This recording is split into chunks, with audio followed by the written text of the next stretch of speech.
What's up, everybody? You're listening to Chilling with c.bo. How's everyone doing today? So, before I get started and we go into the podcast and we talk about Endgame for the next hour, I just want to talk about what the hell is Chilling with c.bo and why the hell you should be listening to this. Well, for starters, Chilling with c.bo is a show hosted by me, Christopher Bohorquez, aka c.bo. So back in my undergrad years, I used to host a radio show, and I called it Chilling with c.bo. And at first, it was just a music show that I did by myself, and I, put out my opinions every now and then. But then I got my friend to co-host with me. His name is Juan. The radio station we used to be on was WRSU-FM New Brunswick, 88.7 FM, Rutgers Radio. And since then, we've been on a lot of radio shows together, talking, and we do a lot of back and forth. We talk about a little bit of everything, and that's how it came about. I've always wanted to start a podcast, and I felt like, why not? Why not do a podcast? And yeah, it's just gonna be me talking random topics, whatever, because you're chilling with me. So sit back and relax because you're chilling with c.bo.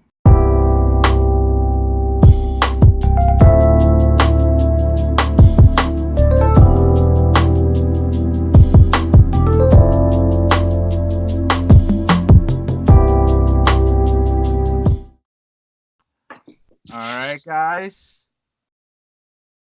So my first guest of Chilling with c.bo is here. It's Juan Pablo Guarin-Camargo. He is my pretty much my frequent guest. Oh my god, of my old show, Chilling with c.bo, that I'm rebooting right now, and he's pretty much my partner in crime. So what's up, Juan? How you doing? It has been a while, my guy, but I'm finally glad to be doing this stuff with you again, man. Yes, me Yeah, too, man. it's been what, over a year since our last It radio it performance. I think it was August 2018. Oh man, that was wow. Yeah, Really? I know. Yeah, I know. There's been like a void of my in my life in my heart ever since I stopped doing that, and like I just had to do it again. Like My heart, I my know. heart is melting. Oh my gosh.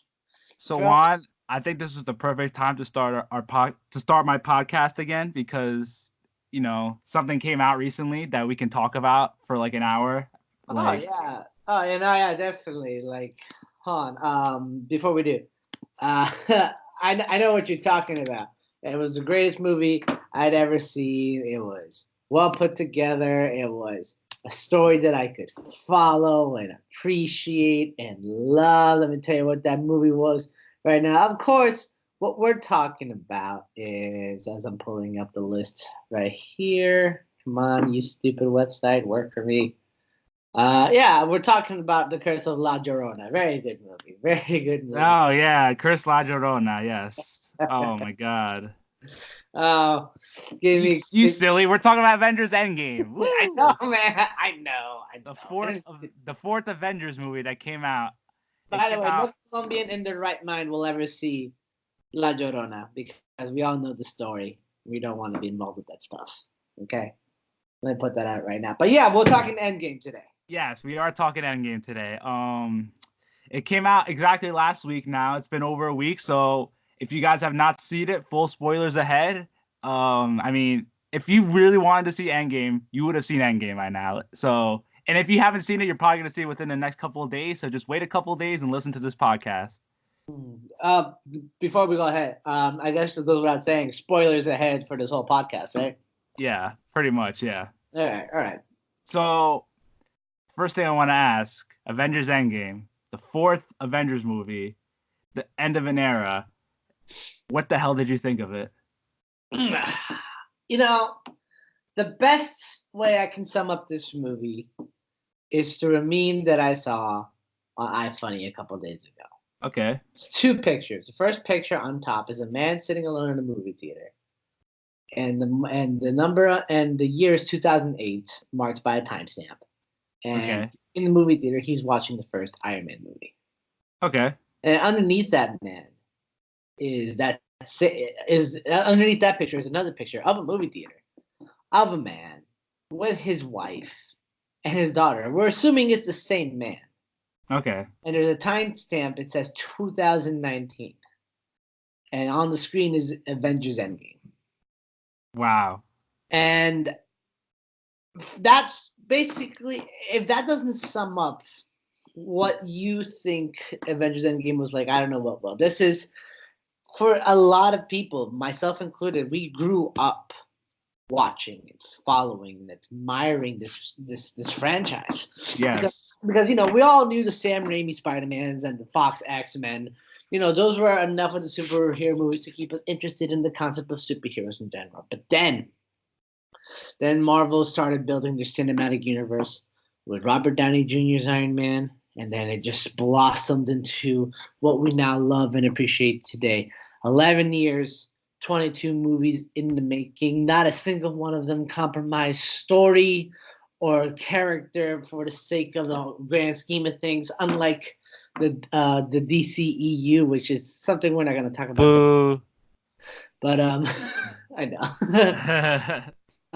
But the point is, this is what we all wanted. This is what we've been waiting for 11 years. All the post-credit scenes and leaks and rumors and all the actors who came aboard, from Benedict Cumberbatch to Tom Holland to Brie Larson to Scarlett Johansson and Jeremy Renner. All these big name stars participating in what anyone considers to be the greatest cultural phenomena of the modern cinematic era.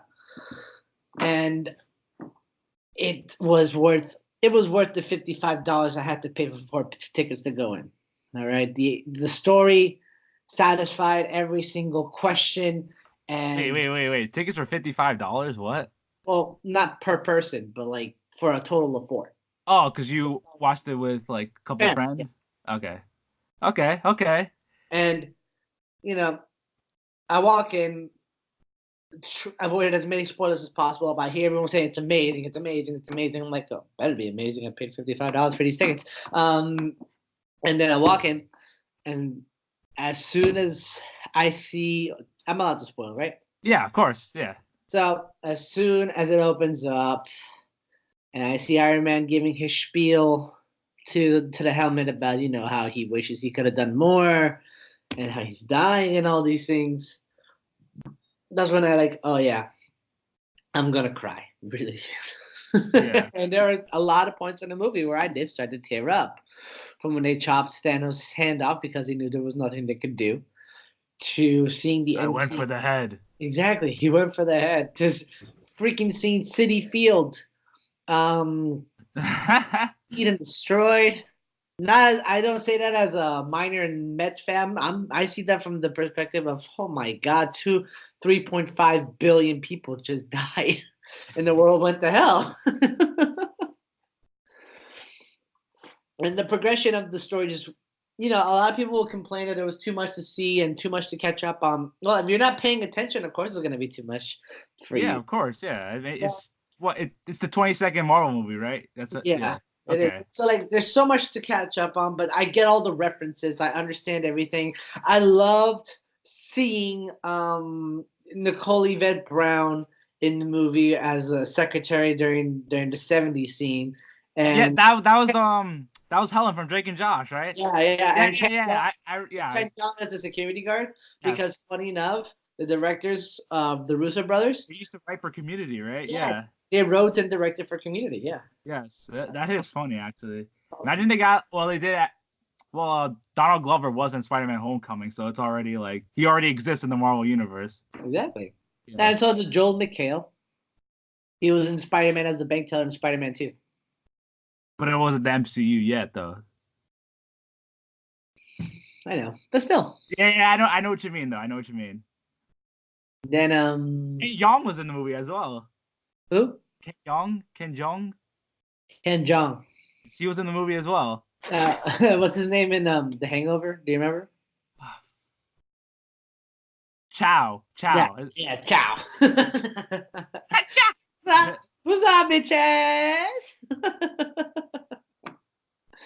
Oh man. So you pretty much loved it. I loved it. It was my favorite movie of the year, and the year's not even out yet. And that actually no. Wait. Yeah, it's my favorite movie of 2019. I'm gonna say it right now. I'll declare that right now. Okay, so here's what I gotta say. So I absolutely loved it as well, and I think it's a love letter to fans of not only the MCU but of comic book movies in general. And I think Infinity War and Endgame are the two most fulfilling comic book movies experience, the most fulfilling comic book movie experiences ever. And like from top to bottom, they're just pure comic book epics that come to life, and there's nothing like it. And I don't think there ever will be something like it again. Like, who knows? But it's like we're gonna wait a long time for something like this to happen again. Part of the reason I was so moved by the movie was the dialogue within it.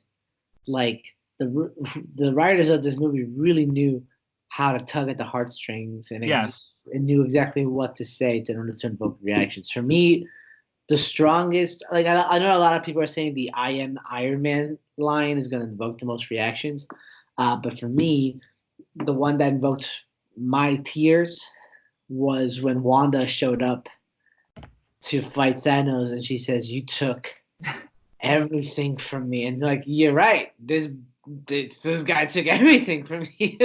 You know what's funny? That moment was a good moment, and I have a friend who's a big Scarlet Witch fan, and I was thinking about him. Well, another moment that was funny to me during that part was like Thanos was like, "Who is this chick? Who are you? Like, get out of my way!" Like, Like, you know what? We'll get to things I don't like in a minute. That's one thing. no. First. We're gonna go through our favorite parts, then we'll go through the nitpicks. But yeah, my favorite parts was the Scarlet Witch, because for me that was like her character is defined by a single concept. It's defined by loss. Yes. Her parents to Iron Man. She lost her brother to Ultron. She lost the love of her life to Thanos. Yes. Her character is the definition of grieving and loss. And then at the end of the movie, when you see that she's finally come to terms with all that she's lost, because she knows she has a connection to the Soul Stone. Yes. And she knows that that Black Widow and 2018 Gamora are still alive, but inside the gem. You know what I mean? Yeah. Inside the world. But the thing I hate the most is that they couldn't bring back Vision. So yeah, I wanted that too. That ultimate like symbol of love and hope that she had is gone. Yeah. And But apparently, well, we'll talk about this later when we talk about like the future of the MCU. But apparently, they're gonna make a show about Scarlet Witch and Vision on the Disney streaming service. But we'll talk about that later. Yeah, he's dead. But exactly. We're gonna talk about that later. But right now, we're talking about our favorite parts. Yeah. Okay, so a part I freaked out was when Cap was holding Mjolnir. That was like, oh my god, like it was everything I wanted to see that I didn't know I wanted to see, like, if that makes sense. Like, I didn't know I wanted that, but when that happened, I'm like, it's everything I've ever wanted. Like, because it was the imagery of that, of him holding up that Thor's hammer and like him like being like this and like getting the lightning out and throwing it to Thanos and those combinations he had with the shield and the hammer, bringing it back. Oh my god. I almost had a tear in my eye the first time I saw that. I'm like, yes. And oh, of course he was worthy. Like, come on. He's so pure. Like, how can he not be worthy? So it's like someone was complaining, oh, how can Cap be worthy? I'm like, come on, he's worthy. Like, come on.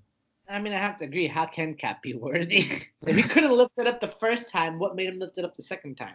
What event triggered his ability to lift it? I don't know, the end of the universe.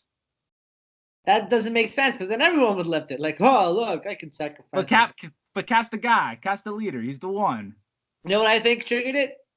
I think the reason he could now lift it was because of what he made for the sacrifice of trying to save Bucky. Okay. He compromised his beliefs in order to save someone who was wrongfully accused of a crime he didn't commit, while also trying to clear him and trying to do what he thought was right, To be fair, he did commit those crimes, but it was under mind control. Yeah, exactly. So he was trying to defend the one. He was the only person that believed his friend. So, and that's what made him worthy. He saw compassion for a person who no one else thought that he deserved. Yes. You have any other favorite parts? Yeah, but it has to do with Cap. Like where he's like Avengers, and then he calls Mjolnir over, and he goes, "Assemble." And when that I saw it Friday night. And my crowd was very active, so we were all clapping and cheering. We're like, yeah! It was amazing. Oh man, I also love the part when Cap he hears his friends on the radio, and he's like, on your left, and we see everybody come back, and we see the first one to come back is Black Panther. I'm like, all right, cool, I love that. Ibombe. Emo. That was awesome. Yeah, that whole half an hour of battle is just magical. Oh my god. Now let's get to the parts we didn't like. I want to talk about one more scene that I think is underrated. I go for it.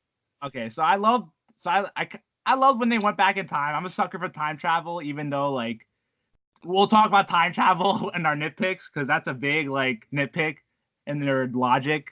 The whole, but like I thought an underrated scene was when Tony was with his father, and the one quote was like, "No amount of money bought a second of time," and it's like that really hit me. I was like, wow, that's a powerful quote because it's like, you know, no matter where you come from, time is the most valuable thing ever.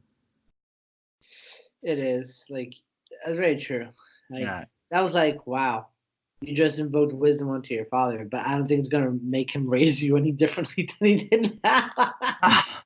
Well, when you think about it like that, sure, but it was just like a son's final plea to his father before he sacrificed himself. But we're gonna talk about just Robert Downey Jr. We'll have a whole section on him, but now let's get on to our nitpicks. Okay, you first. What's your nitpick?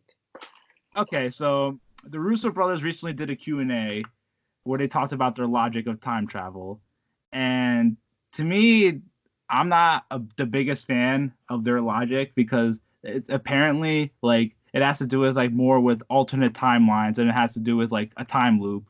Yeah. So I'm trying to pull this up, but my computer's okay. I mean, I like that like what they affect in the past cannot affect their future. It just creates an alternate timeline for the future. Yes, but it's also like it makes sense when you say it like that, but it's also like, wait, what? Because it's like you see Loki escape with the Tesseract, and it's like, wait, what? I want what? So how did that not affect the future then? And it's like I'm trying to pull up this quote. God, my computer.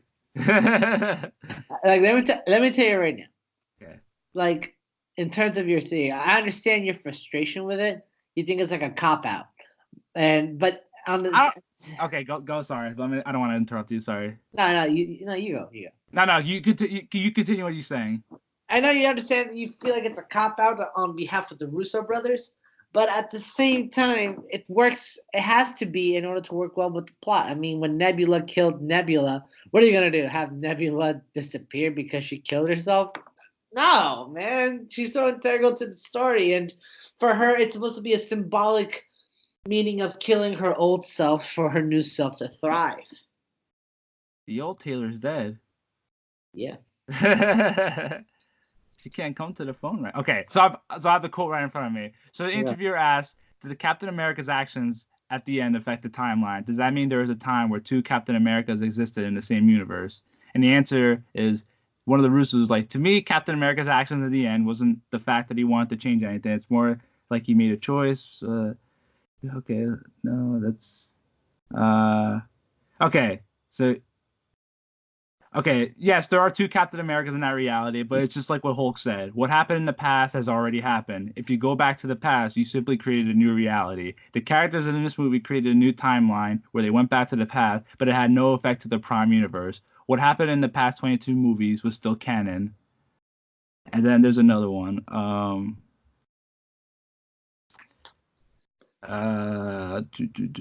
So everything is the same. Everything is the same. So, like, when they went back to the past, to the first Avengers, to 1970, to 2014, they didn't change anything that happened to their universe. And then when they went back to their universe, it's like nothing's changed. The past movies and the past events have happened. And then there's another question of them explaining it. And it's like Endgame's plot. Is it a parallel universe or a closed time loop? And it's like they're like, no, it's not a time loop. Both Ancient One and Hulk were right. You can't change the future by simply going to back to the past, but it's simply to create a different alternate future. It's not butterfly effect. Every decision you made in the past could potentially create a new timeline. For example, the old Cap at the end of the old movie, he lived his married life in a different universe from the main one. He had to make another jump back to the main universe at the end to give the shield back to Sam, which is like, wait, we're universe hopping now? What? Okay, I can see the confusion of that a Yeah, little. exactly. Yeah, exactly. So it's like, I know that Doctor Strange like introduced the multiverse, but it's like, wait, okay. So you introduced it, but now we're like hopping through universes. It's like Rick and Morty now. Like what? Like, I mean, he waited to come back. Like yeah, when at the end, he waited to come back. So so he still returned to that future. But yes, but that's a different. But he lived in a different universe now, and he went back to the old universe he's from, and it's like, whoa. eh,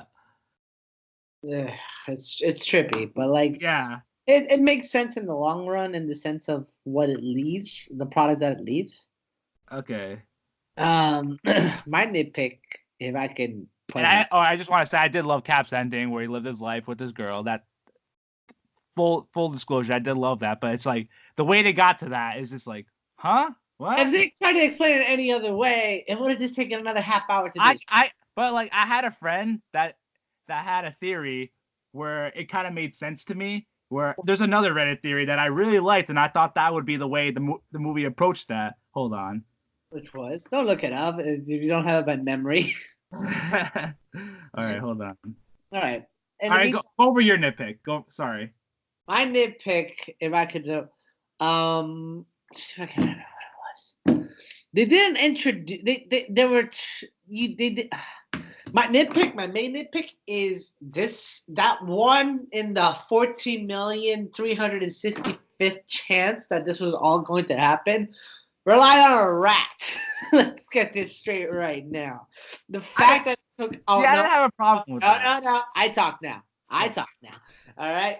The fact that it relied on a rat to hit a certain sequence of numbers in order to bring Ant-Man back. That's what it took for it to be possible. That's what it took to bring all of this back into the forward motion. And that really pisses me off. I'm not going to lie. It pisses me off because it's just like the Captain Marvel ending that we saw. That the reason why the Tesseract came back and the reason why Nick Fury lost his eye was a freaking cat. Okay? I'm surprised Goose wasn't in the movie. I'm happy. I hope Goose died. I really hope that. It's a Flurgan. It's not a regular cat. I don't care. I hope it's dead. Anyway, point is, it's a cop out. You couldn't figure out any other way to bring Scott Lang back, and you had to use the luck of a rat hitting random buttons in a random storage unit. Screw that noise. It's the 1 in 14 million chance.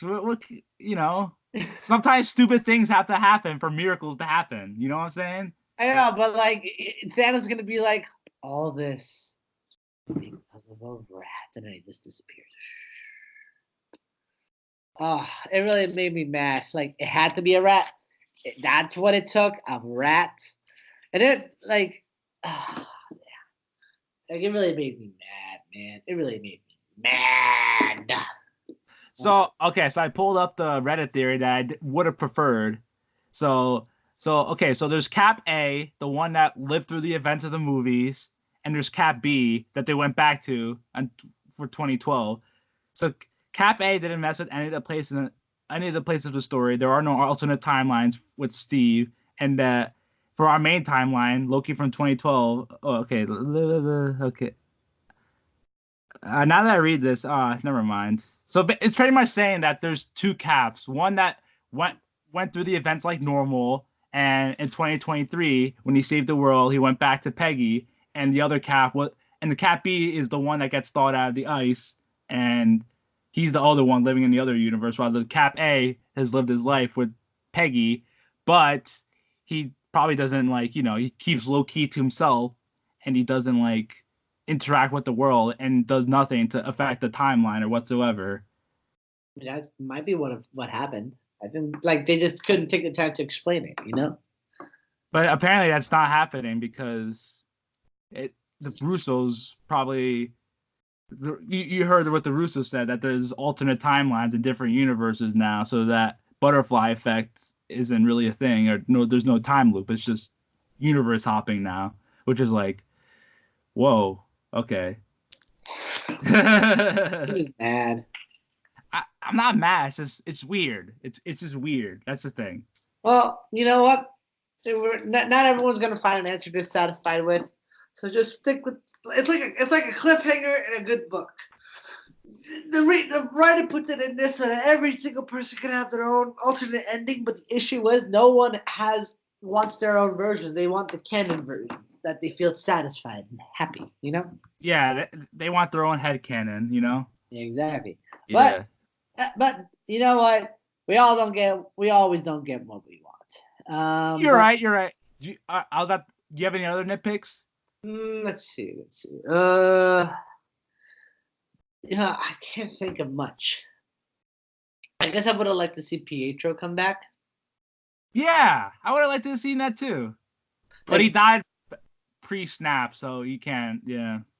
Actually, for that whole female empowerment pose that we saw at the end of it, there's been a controversy with some people. Yeah, it's like, why did you do that? There was no reason for any of them to congregate in that place. I'm like, can't we just have this? Like, I understand that it logically in the movie it doesn't make sense, but in terms of female empowerment and to show like all the girls in the audience, hey, that could be me. Why not just let them have this? You know, like it's like when we saw Thor all fat. You know, for fat guys like me who dress up as our favorite superheroes, but knows we can never aspire to the physique that they have. That was like, I had that. Oh my God. It's not body shaming or anything. One of the strongest Avenger is also the fattest Avenger. So I'm happy about that. You know what I mean? Yeah. So wait. Sorry. Like, so how do you feel about that female? Like, were you against it? Were you for it? Like, what, the fat Thor? No, all right. So the female scene, the female Avengers showing up all together. I thought it was great. I thought it was a great homage to like this, like I think it was supposed to be a product of what Scarlett Johansson had done. I think it was a call to how she started off as this sex symbol of a character who turned out to be this badass killing super spy, and then progressed to be at the forefront of what it takes to be a female superhero in a male dominated medium. Sorry, go ahead. What I'm trying to say is that Scarlett Johansson was like a kickoff to female superheroes the right way. You know what I mean? Okay. Ignoring Halle Berry, which was a train wreck.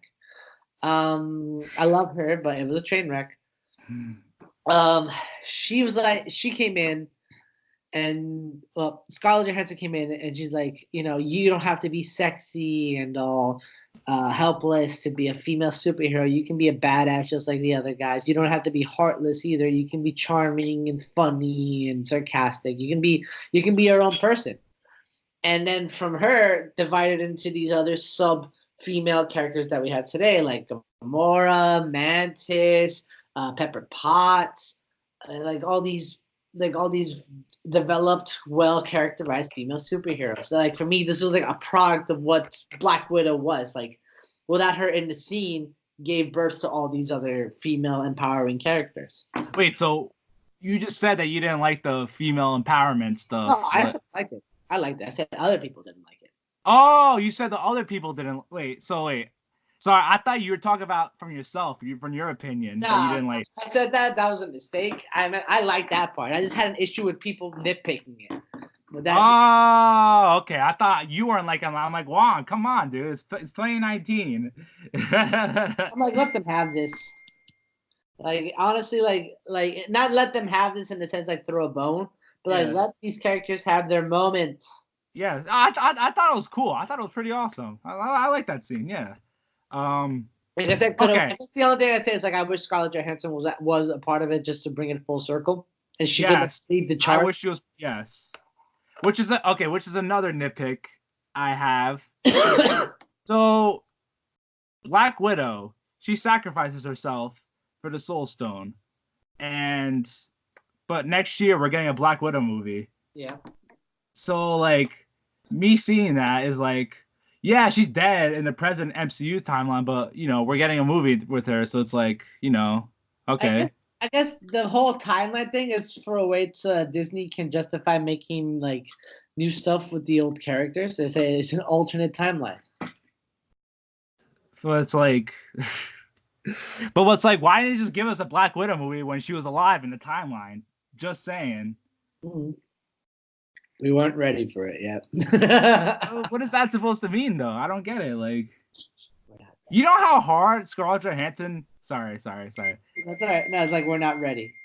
But it's like Scarlett Johansson apparently is getting paid like $20 million for her Black Widow movie, and like she tried so hard to get this movie to happen. And it's finally happening, but it's like, yeah, you're dead in the current timeline, so yeah, whatever. It's like, it's kind of a mixed message to me. You know what I'm saying? They'll find a way to justify it somehow, some way. If they don't, you can be angry and take to Reddit or Twitter to post your reaction. But because like I've always been a supporter of the Black Widow movie. I'm like, I want this movie. I wanted it to happen since like Iron Man 2 when she first appeared in the scene. It's gonna happen. But they waited a little too long. Just saying.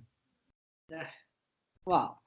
And the fact that she's dead in the current timeline, it's like, what message are you conveying here, Marvel? Like, well,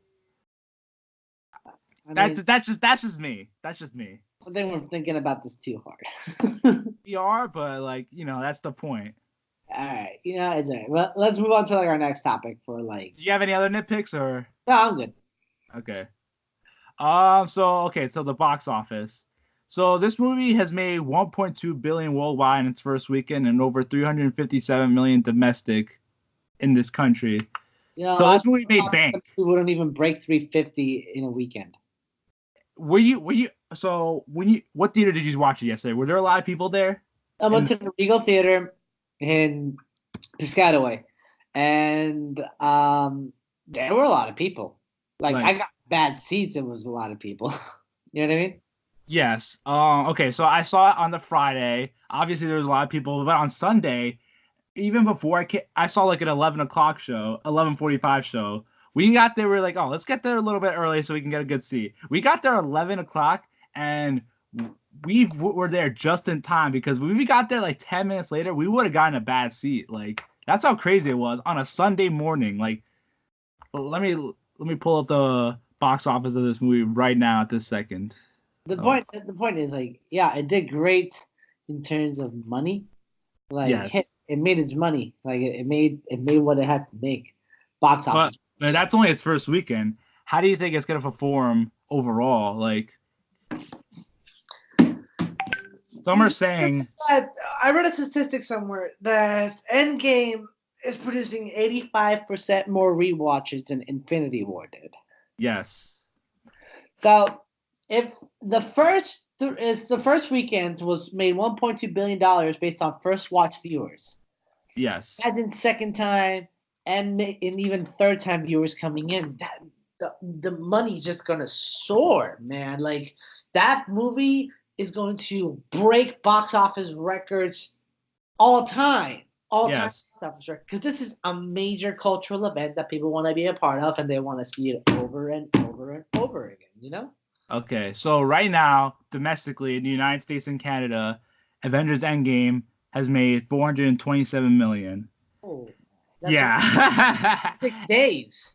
Yeah, and worldwide overall, it has made 1.6 billion.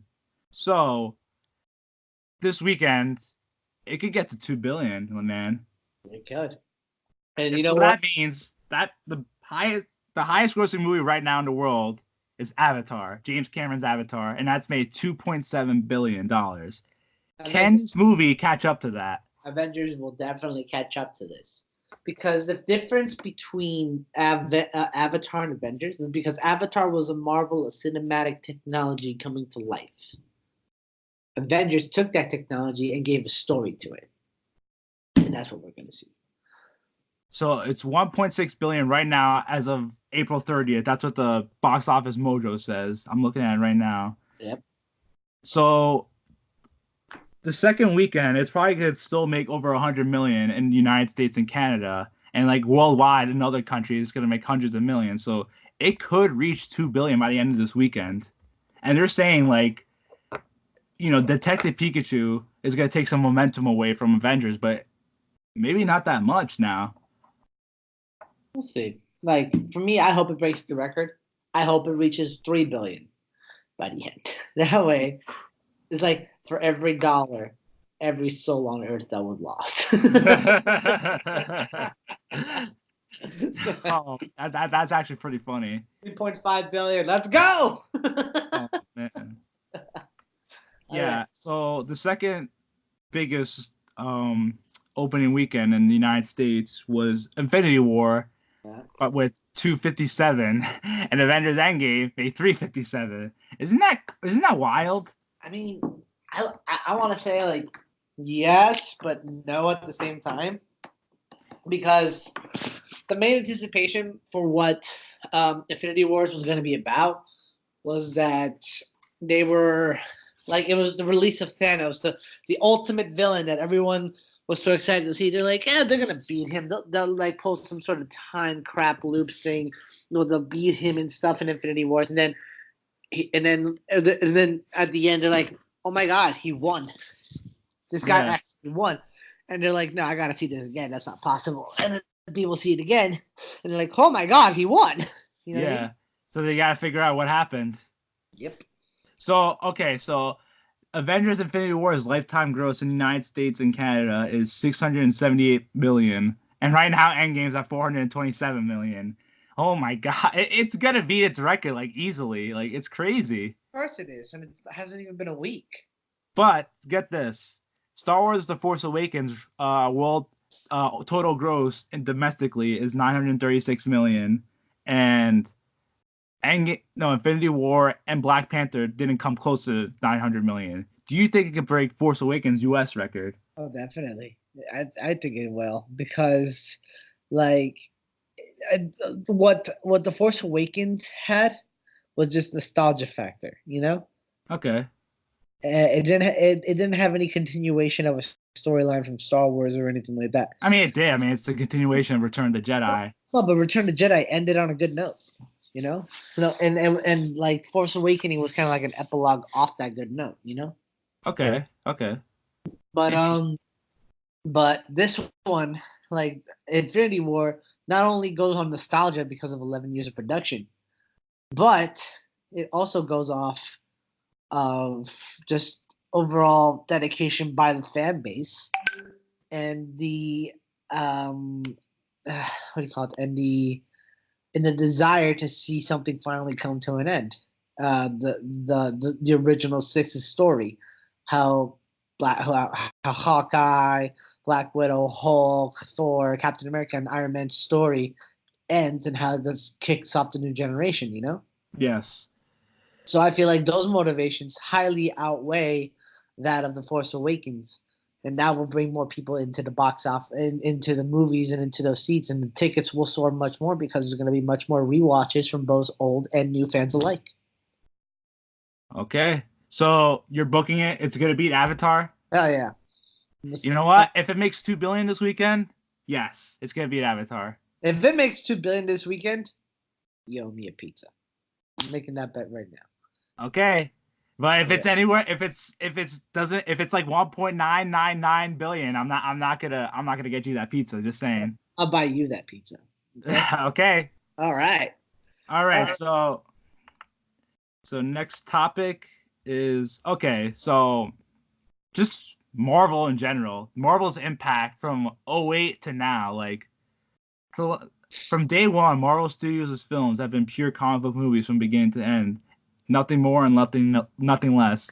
And I wrote this in one thing I was writing for a video in the future. and that their biggest reason for their continued success is just simplicity. Like they don't try to do anything crazy or new. They just, make these compelling hero villain stories that people watch with really likable heroes, and they pay money to see their heroes kick ass, and that's what we get. No, nothing more, nothing less.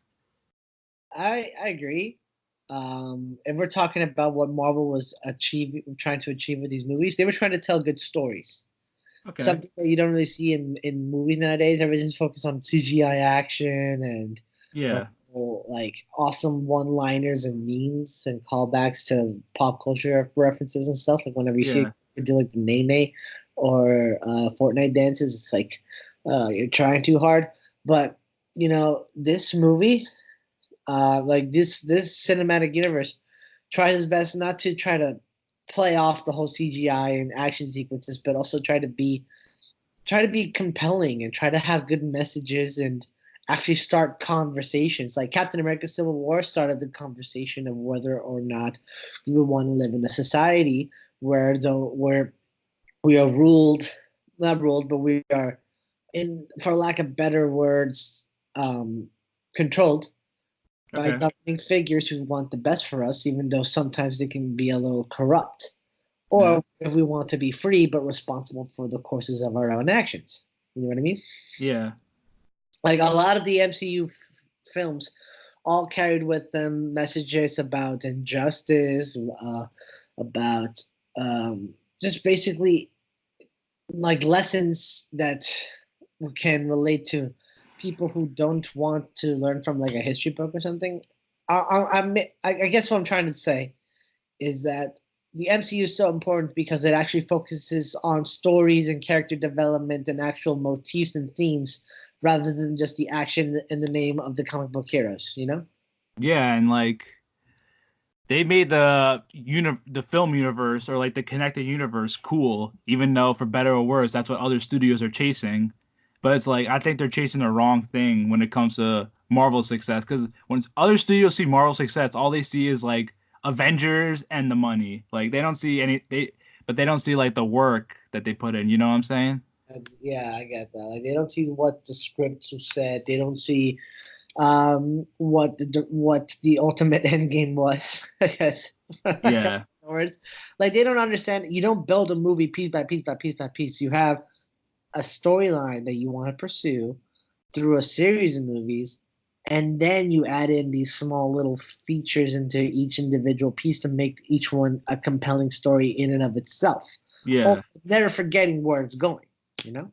Yeah, it's also just the simplicity, they're not going to try to reinvent the wheel with their plots or anything. It's just, everyone can understand these movies from ages, 5 to 90, Exactly. everyone of all ages can enjoy them.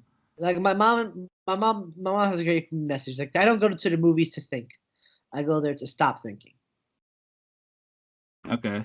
Like, which is like, the Avengers brings like a break from reality. I forgot all of my troubles when I went to go see it. Yeah. Yeah, Yeah. It's great escapism. exactly. It's great escapism from, the harsh realities that we live with today, like taxes and death and stuff. So it's nice to see call Iron Man kicking butt right now. You know what I mean? Yeah. Yeah. But you know what I find really interesting about this whole thing? That this all started as just a comeback career move for a Mr. Robert Downey Jr. For our younger viewers out there, if you don't know who RDJ is, it's Iron Man, you know? Yeah. All they know him as is Iron Man, but But like, when Robert Downey Jr. first started like doing Iron Man, he thought, it's just a crappy superhero movie I gotta do. But you know what? If I'm gonna start my career off on a good note and try to get myself back to where I want to be, I gotta do this. And that's where he started, taking it a little more seriously. Like, have you seen his audition tape for the first Iron Man? no, I haven't actually. I've seen it countless times, and you can't tell who's Robert Downey Jr. and who's Tony Stark, Like if anything, Robert Downey Jr.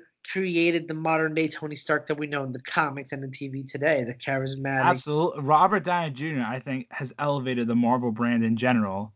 Yep. And what he's done from 08 to 2019 is incredible. Nothing short of incredible. Like you can kind of understand why he's the highest paid actor in the whole Marvel Cinematic Universe. After watching Endgame, I do understand.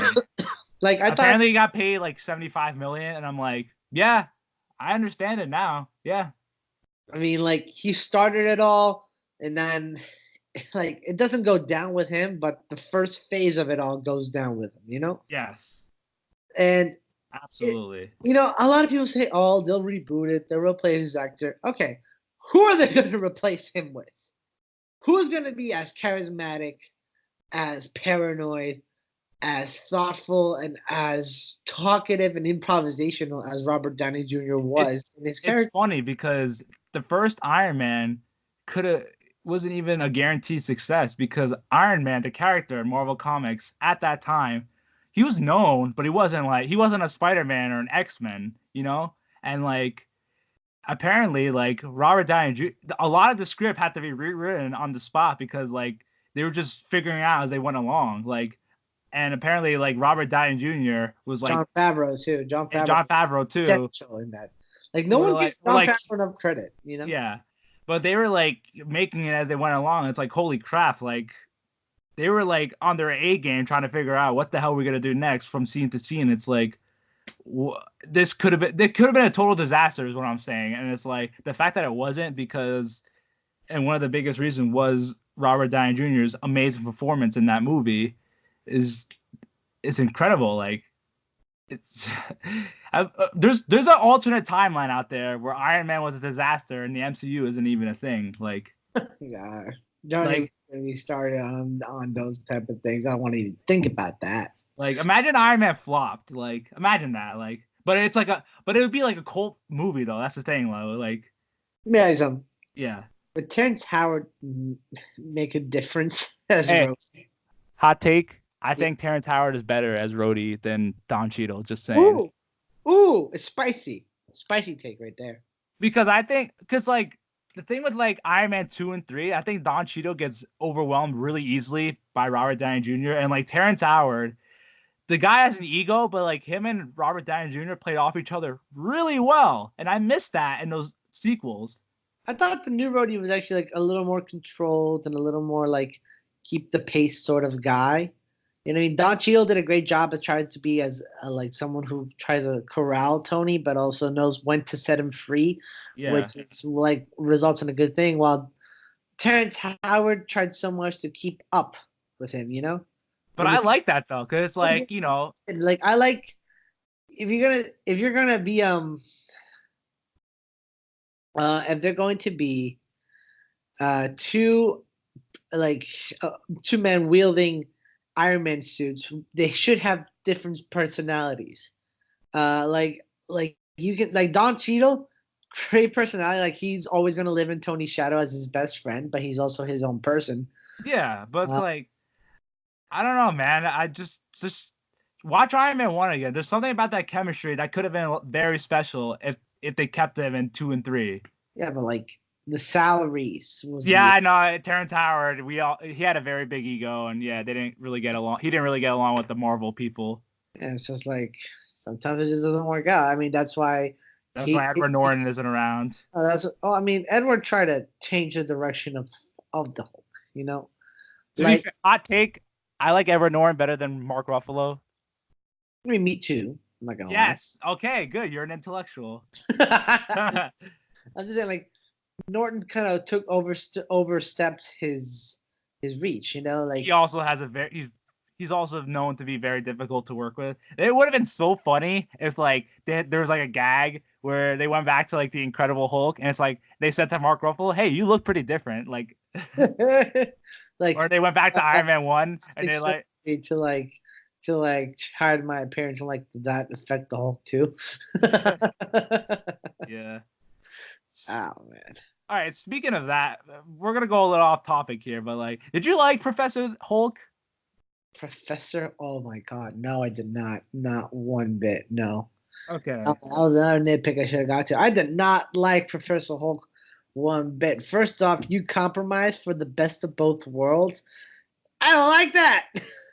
See, okay, see, here's the thing. I didn't hate Professor Hulk because that does happen in the comics where Hulk is just on his outward appearance looks like Hulk, but his personality and like his control is Banner. That happens in the comics. Yeah. But like some stuff was like, yeah, yeah. I hate how arrogant it made him too. Like you get the sense like the old Banner was someone who was scared and weak and always very humble, not to hurt anybody.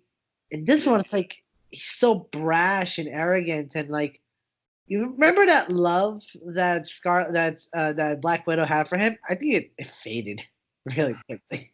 Well, a lot of people complain about that, and I think they just retcon that like silently. I loved that relationship. I was really hoping they would have expanded on it. Really? Yeah, you're a Bruce Nat supporter? Yeah, I am. See, I was okay with that, but it's like the way it was introduced was just weird. They both had nothing to lose. They both lead lives so complicated and stressed. One has to try to maintain it, and the other one pretends it's not even happening. You know, they're both tortured souls in a world that doesn't seem to accept either one of them. So it would have been perfect to see them like try to create a life out of that for themselves. They did hint at that in the Infinity War when Bruce saw Nat for the first time, but other than that, they didn't really like follow through on that. I know, it pissed me the hell off. So oh wow, you're one of the only supporters of that ship. I'm okay. I'm one of the only supporters. Yeah. No, there are others. I know. There are. I haven't talked to a lot of people like that though. Well, you know, they're not intellectuals like I am. so back to Robert Downey Jr. Yeah. So is he the MVP of this franchise for the first 11 years? Absolutely. I mean, from his press conference of I am Iron Man to snapping out Thanos with saying the same line. Exactly. It went full circle. Exactly. And how can you not consider him the MVP? Like you see the amount of impact that he had on so many of these characters' lives.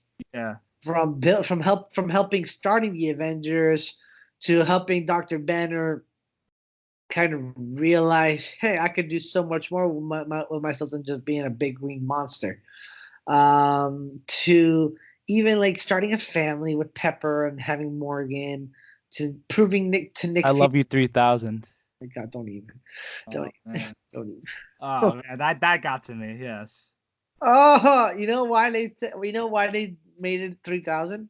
Why? Because it's a low key product placement for a back machine called the Iron Man 3000, where it's basically one of those things that inclines and you do like the setups from upside down.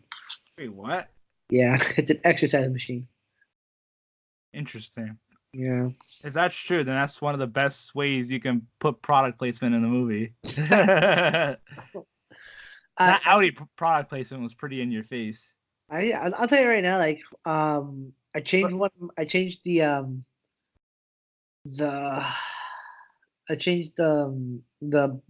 profile of my Instagram bio description to I am inevitable. Wow. Yeah. Okay, what was I about to say? So yeah, I think Robert Downey Jr. is the MVP of the franchise of the first 11 years. Mm-hmm. Though I will argue that Cap is the best Avenger. I think Iron Man is the most important one. Agreed. Yes. Agreed. But now I have a question for you. Yes. Who will now take over as Robert Downey Jr.'s replacement? I don't think he has a replacement. I think he has multiple replacements. You know what I'm saying? Like the MCU, Black Panther and Captain Marvel made $1 billion. Yeah. So they're pretty much the new faces of the MCU now. Well, yeah, but Spider-Man. And he's the third. Yes, he's the third. They're the new Trinity. It's Black Panther, Captain Marvel, and Spider-Man are the new Thor, Cap, and Iron Man. Who's who? I would say that. And Doctor Strange is in the mix as well. Black Panther like in terms of personality, I would give it to Peter Parker for being the new the new Iron Man. But in terms of power and ability, I would give it to Black Panther instead. Because, you know, the suit and the mega powers that come with it. He's the Cap. He's the honorable one. He tries to be honorable to the end. But so does Peter. Like he has a sense of. But he has that Tony's rubbed off on him, you know. Okay, I feel you. And Okay. then Captain Marvel's a Thor. Yeah. Yeah. Yep. Yeah. Okay, then Doctor Strange, he's not Hulk, is he? No, he's his own thing. But you can tell he's like his part of the universe is gonna be very important because like the multiverse and stuff like that. What did you think at the end of the movie, where you see like all 6 of the original Avengers, their photos and the signatures of the actors right Oh, now? that was awesome. I love that, and I love that Robert Downey Jr. is the last one. Yeah. And in my theater, we all cheered for that. I like that Jeremy Renner started it. He's the least important of the 6.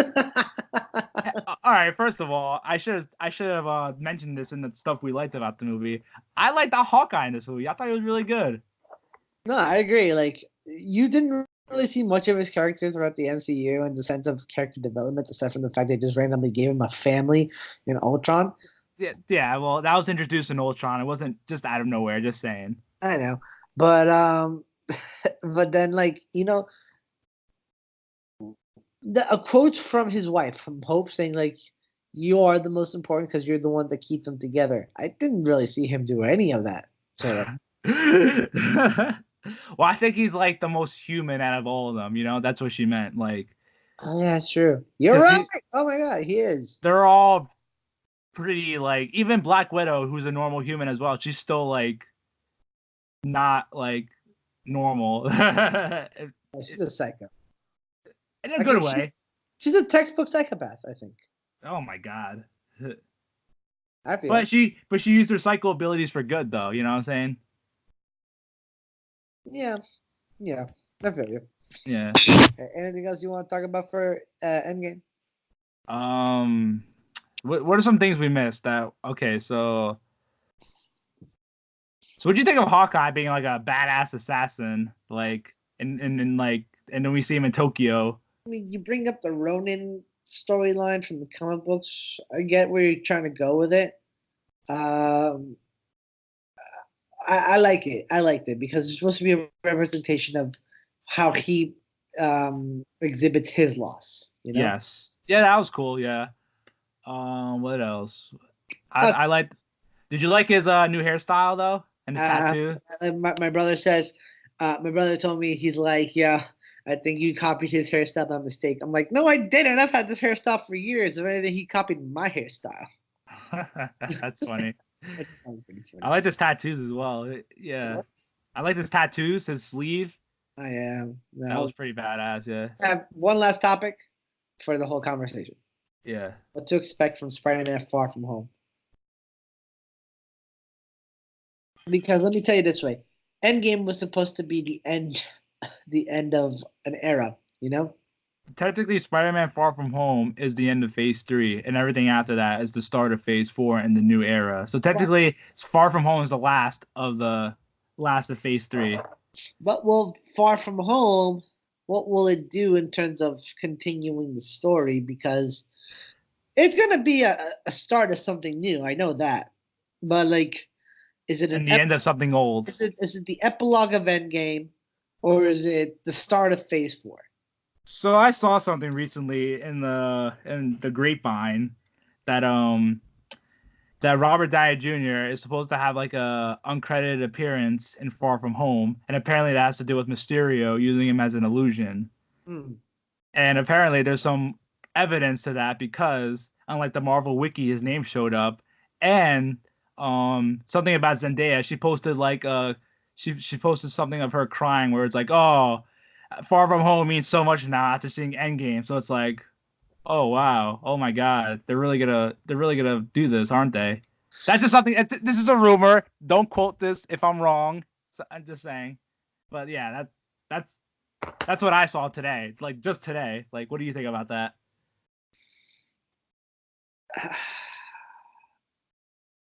Please don't bring Robert Downey Jr. back. Instead, but in terms of your question of how Far From Home will be an epilogue, I think it's going to be Spider-Man recovering from everything that happened before that, and his friends recovering from the snap and all that, realizing that holy crap, 5 years have passed and we're still the same age. But hey, let's go to Europe. That's like that's another that's gonna bother me. Like, wow, everyone outside of the snapping has aged 5 years. Wow. They're probably gonna they're definitely gonna mention it, and There's gonna be something to it. yeah, Like, who in the Spider-Man universe wasn't snapped out? You know. I think conveniently his friends were all snapped out of reality, just Well, because what about Aunt May? I think her as well. Mm. Well, we'll see how it happens. But I also wanted to talk about the future of like, so Disney Plus has these future MCU shows that are gonna be, well, and the beauty of them is gonna be that Kevin Feige is involved, so it's gonna have the same like pizzazz of the MCU movies, unlike some of the other Marvel shows that are supposedly connected to the Marvel universe, but they're, me and you both know that they're really like very loosely connected. Well, now that they have Fox in their possession, Yeah. I'm So kind sorry, what were you about to say? I'm just kind of. Well, we'll talk about Fox another day, but right Yeah. now, let's focus on Disney Plus. Okay, so the first show that's supposed to premiere this year on Disney Plus is gonna be The Falcon and the Winter Soldier. And after see, oh, we didn't mention this in our, but like, yeah, Falcon is Captain America pretty much now, and that does happen in the comics where Cap does give him the shield to Falcon to Sam Wilson. So Yep. now that the Falcon and Winter Soldier show is happening, it's like, will this be about Falcon being Captain America, or like, what's going on here? Like, I think they're gonna try to do that. Like, they're gonna they're gonna pick up where they left off. yeah, Yeah, but I don't know what their purpose is gonna be. yeah, Because what purpose could you give these two in terms of a mission, or like something that Steve impressed onto them? Like, yeah. I mean, they hated each other in the beginning, then they started working together. Um, I guess what I'm trying to say is, what would be the motivation to have them working together? Yeah, and I'm interested in seeing what type of adventure they go on, Like it could be good. Like I said, Kevin Feige's involved, so it's like that's something to say. That means something. So yeah, okay. So the next show that's in the works in the MCU is the Scarlet Witch, a Vision show, and it's called WandaVision. And Wanda. I'm thinking, since Vision never came back in Endgame, how the hell is he gonna be back in this one? Like, is this show gonna be about Wanda trying to get back Vision and like their adventures together, or is Vision gonna be back in the movie somehow in the future? Like, do you what? do you want my prediction of it?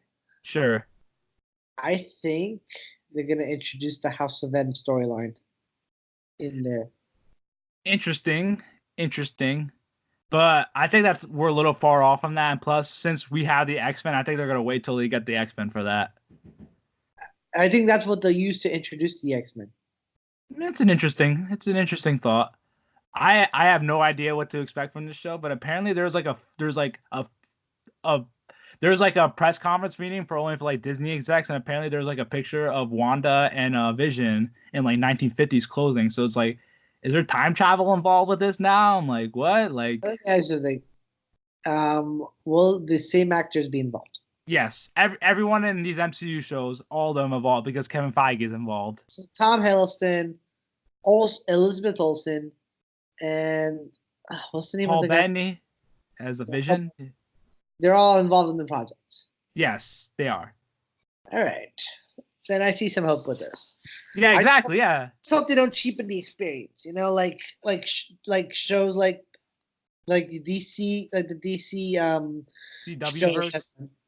But the thing is, they're not part of the same DCEU, so it's like, yeah, it's all good. That's what I'm saying. Like, I hope that they don't cheapen the experience, like DC did by having so many separate universes for their heroes. Okay. So the next show that's in the works is also is Loki, and apparently, Tom Hiddleston's gonna be in it, and apparently it's gonna be about him traveling through time and causing trouble in history, and apparently that has something to do with Loki escaping with the Tesseract in the alternate timeline of the 2012 New York. This time travel thing is gonna be so stupid. Are you excited for that, or? Time travel. The only issue I have is time travel. Okay. And Because the other show that's in the work. Oh, sorry. Were you about to say something? yeah, it was. We were talking about how the Russo brothers were using like we talked about this, how the Russo brother, like how I mentioned that the Russo brothers mentioned this time travel as a way to try to explain all the Disney Plus shows that are in the works, you know? Yeah. So I get that, but at the same time, it's like don't overuse the concept of time travel. Like fans are gonna notice, you know, Okay. and if you keep using it to create all these different realities and to bring back all the favorite characters like Scarlet Witch and stuff, not Scarlet Witch, like Black Widow. Like if you're just going alternate timeline, alternate timeline, alternate timeline, alternate timeline for all these different movies just to bring back these money making people, you're gonna piss a lot of people off. Well, I think for a little bit, I think Marvel's gonna chill on like the ultimate Endgame storyline, like it did with the first 11 years. I think it's just gonna be like isolated stories for a little bit for now, and like it's not gonna be like these big overarching stories. I hope so because I would hate them. I would hate to see them bring back Iron Man just to use him in a subplot for one of their shows. Okay. Like, first of all, you'd have to pay Robert Downey Jr. so much money Oh just to yeah. get him out. But the second, like, one issue that people have with comic books, characters never stay dead. For Well, once. that's the thing though, but like comic books are different because like there could be like each author has a different say on the hero, and sometimes they reboot the hero, sometimes they don't, sometimes they fall through from one like storyline from a years past, and sometimes they don't, and they just introduce it in a different way. So it's like, yeah, comic books are even more confusing. And I get that. I do. But These are it's just movies, yeah. it's just they're dead. Leave them be. It's not like you're Well, gonna freak like it's not like I would be okay if they bring back Pietro for WandaVision. That's fine. yeah, Don't bring back Iron Man. Don't bring back Black Widow. okay. They are two original characters who ran their course. Let them stay dead. Okay? Okay. I'm personally excited for Loki because I love Tom Hiddleston as Loki. So anything more of that is just like I'm gonna tell you cool. I'm now, down for it. I never liked Tom Hiddleston. Okay. I think Loki's overrated. This is where we disagree, my friend. Oh yeah, this coming from the guy who was so opposed to Hulk and Black Widow. Now calling me out just because I don't like Trust me, you're one of the only people out there who support that relationship. Like, because it was perfect. It's a perfect relationship in my opinion. okay, so we're moving on. So the last thing that's in the works is the Hawkeye series with Jeremy Renner. This I'm down for because I didn't, he's still alive in the current timeline, and apparently it has to do with his daughter. So yeah, I'm down for this. This is the one that probably makes the most sense. Because And like, yeah, let's get more Hawk. If Black Widow's getting her own movie, let's get Hawkeye some love, it's not a movie though; it's a TV show. which is even better because it's more hours. True, Yeah, and maybe more of a chance of story expansion.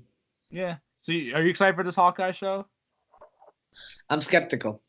See, are you skeptical of every single one of these, or? Yes, I am All because right. because we know what Disney's like with their content. Okay. Like we know how restrictive they can be and how they would want to keep things family friendly and merchandise friendly too. Okay. Will you be And getting Disney Plus? I don't know. Depends if it's over $8 a month. No, Okay. So, but so if these shows are good, you're just gonna watch them the old way. I don't know if there's any other way to watch them because they're not going to be available anywhere else. I mean, we're not gonna condone it, but they're available somewhere else. Read the Chilling with c.bo podcast does not condone Piracy. piracy in any way, shape, or form. But But fine. sometimes you gotta do what you gotta do. That's what I'm saying. I mean, of course not. I would never do that. Yeah. But yeah, we'll see what happens. All right. I think that'll be it. Like, I think we talked about everything we needed to talk about. With Endgame, yeah, definitely. Yeah. We talked that monster down, bro. Yeah. It was over an hour. Anything else you like to put in? Like anything Uh, else? Anything else on your mind that you think we skipped over? I'm just thankful to be back in terms of chilling with you, my guy. I miss doing these podcasts and talking about random stuff and everything. Yeah, we can just talk now. We don't have to play music anymore. We could still take our breaks and be like, we went an hour, but now we're back, so now we can talk to you guys without music, of course. That's not the same though. We're not on FM anymore. That's all right. We adjust, we adapt, we move on. You're right. So anyway, guys, yeah, we both loved Avengers Endgame. We can talk about it for more, but I think an hour is just good enough. Yep. Let's go listen to the other podcast that also talk about this thing to death. Yes, exactly. We're not the only podcast. We're unfortunately not the only podcast out there that talks about this. So, but we're nerdy enough to actually appreciate it. So, yes, you know what it is. So anyway, I think that's gonna be it, man. I don't know how frequent we'll be doing these podcasts. Maybe it's weekly, maybe it's monthly. Who knows if life gets in the way or not? But we'll see what happens. Well, and obviously, you're always invited. It depends on the topic as well, too. Maybe we won't talk about Endgame. We'll talk about sports. We'll talk about shows or just music, whatever. Shoot the shit, whatever, We'll just be chilling, bro. Yeah, exactly. You're chilling with c.bo. Hey. All right, man. Thanks for having me on. All right, man. See ya. Later.